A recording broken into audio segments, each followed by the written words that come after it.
Thank the Lord we are here today and braving all the elements and the road conditions and whatever else there is that gets in front of us when we try to gather before the Lord in the house. And myself was no exception. It seemed like a long week for me, and Sunday was a long time coming, it seemed like. And though it seems like, again, that the Lord has been a distance for me in the last few days, He did remind me of something this morning that I was meditating on, and that is how people want to be portrayed a certain way.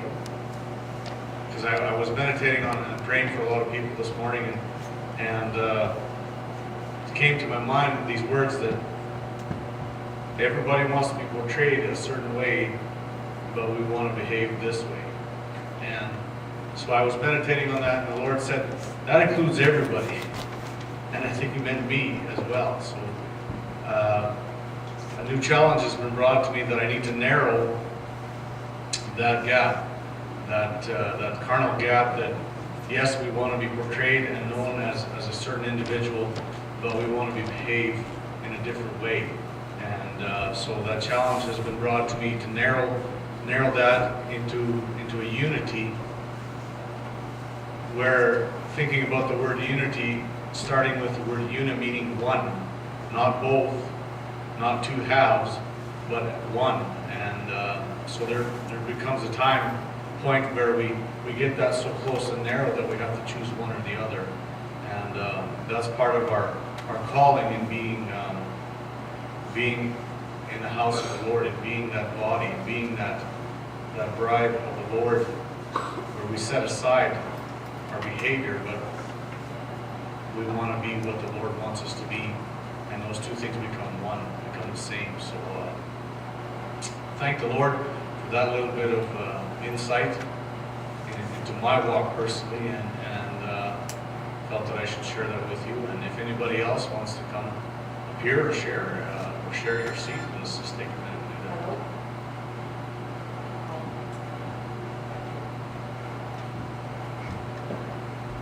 Yeah, If well, not, thank you. we'll move on. I'm trying to get over the back door. Okay.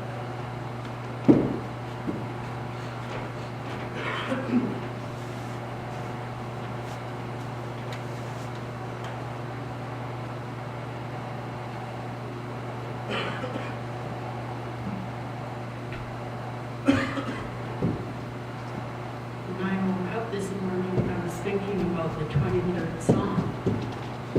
Only I couldn't remember the right order of all the verses. Although when I was a child, I memorized it. But I think I should just read it to us today, because the Lord is such a good shepherd, and He looks after us so well.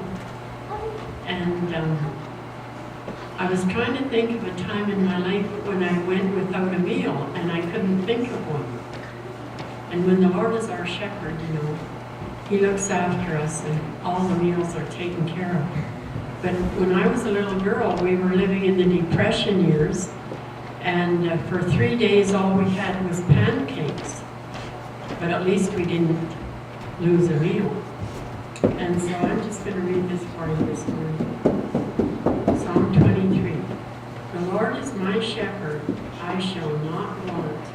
He makes me lie down in green pastures. He leads me beside quiet waters. He restores my soul. He guides me in the paths of righteousness for His name's sake.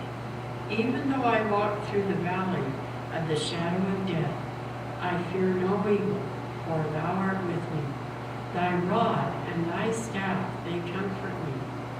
Thou dost prepare a table before me in the presence of my enemies.